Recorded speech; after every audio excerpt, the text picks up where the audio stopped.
What's going on, Aces? Welcome back to the channel. So, I'm reading the social media comments on this last episode from Love and Marriage Detroit, episode 9. You Scots to come back, right? And y'all are online cracking me up. Y'all are hilarious because one person put, that man's movement could have been a Zoom call. And I'm like, okay.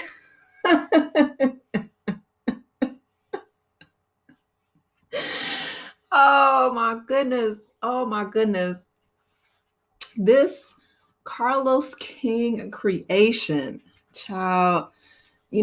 Carlos is in his bag when he's interviewing the housewives because I feel like, and it seems like, he really is obsessed with all things Real Housewives, right? Because Love and Marriage Huntsville, Love and Marriage Detroit, and Love and Marriage DC, it just doesn't seem like it gets a whole lot of love. They always take these long mid-season breaks, and it's just real. It's just real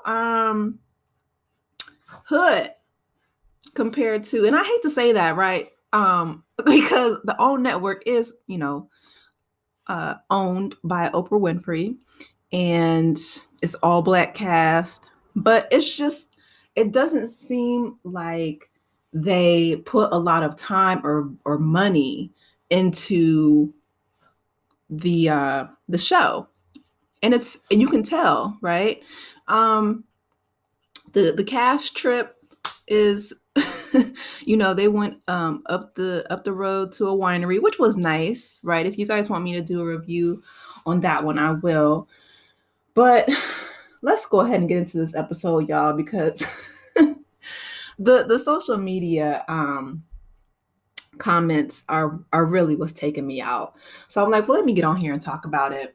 So they, come together, a couple things, right? Marsau was the guest speaker for the man's movement. Out of all people, they're gonna call Marsau Scott. Now, granted, I understand he's from Detroit.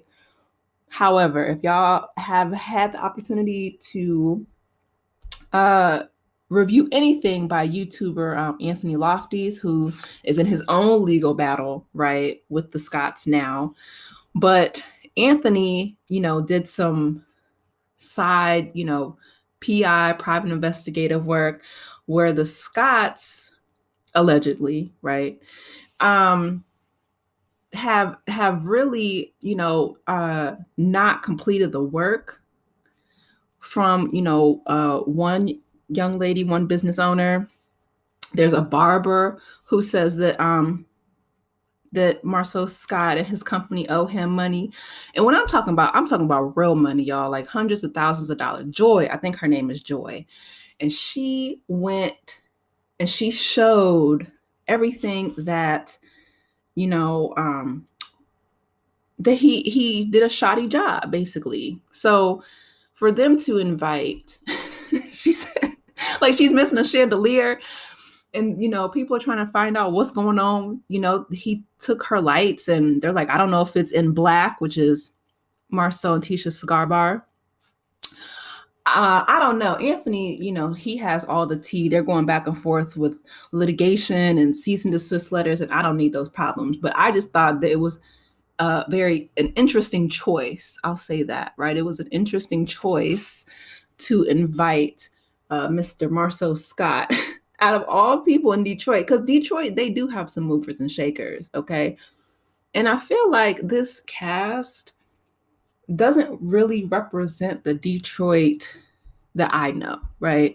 Like, I've been to Detroit probably, like, I don't know, around 50 times, okay, in my life. I have really good friends who are from there. And, I used to go a lot more when I was in college. Like, I would go to just different restaurants. I went to church up there a few times. But the people that are there, they're really good people. That's home of the Motown sound. That's, where, the manufacturing, and it has a lot of heart. Okay. These six were an interesting choice. Okay. But anyway, so um they get to the man's movement. There wasn't a whole lot of men there. There was like, it started off with, just these core six, and then they said that the wives were showing up, and at one point, it was more women there than men. Marceau walks in with sunglasses on, even though it's raining outside. It was raining outside. Oh, Carlos, where do you find these people? I'm sorry, y'all. I mean, I was really cracking up throughout this whole thing because, sir, it's a thunderstorm outside.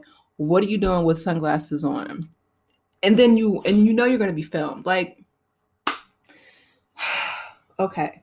So then, the men do start to trickle in.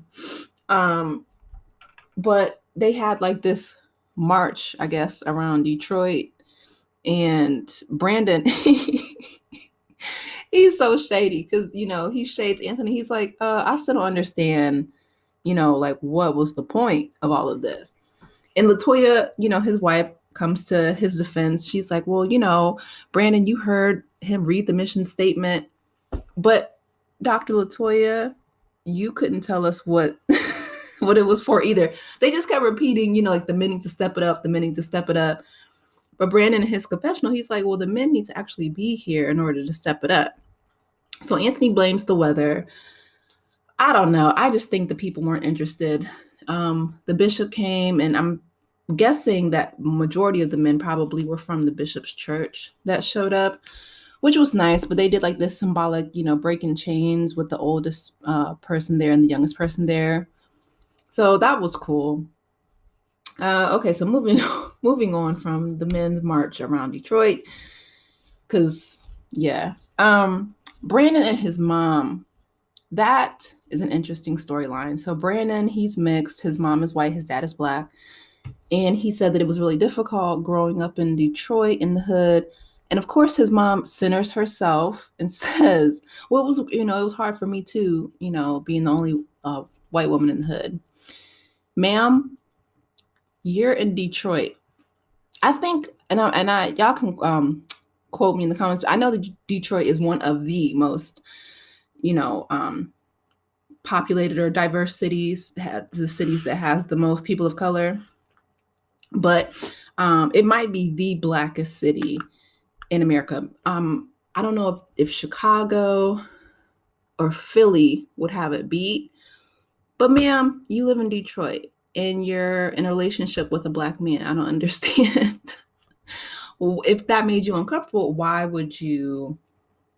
Well, actually, I do know why, right? Because a lot of people, I think, they like having relationships, but they don't necessarily like the children that come with those relationships. And I feel like she's one of them because she said that, you know, basically, Brandon was saying how he doesn't really emote, or when he would try to tell her that he loves her, she wasn't really responsive.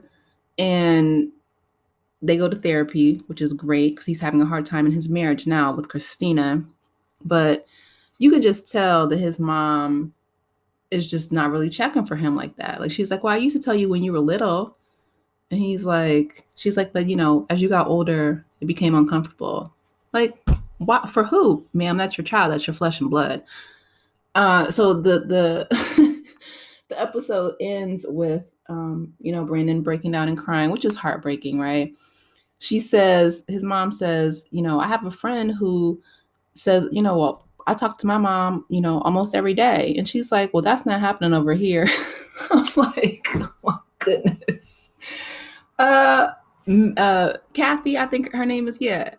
Kathy, even if that's the case, you don't say that to the person that you carried in your womb for 9 months and brought here, who didn't ask to be here, right? Like that is so unfortunate to me. But I will say it explains a lot about Brandon and his antics. So next week they are going to have, get together, and they're inviting, this guy, Lyric or something like that. That's his name.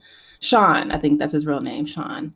And he was trying to get with Christina, beforehand. And Brandon doesn't want him there, which makes sense.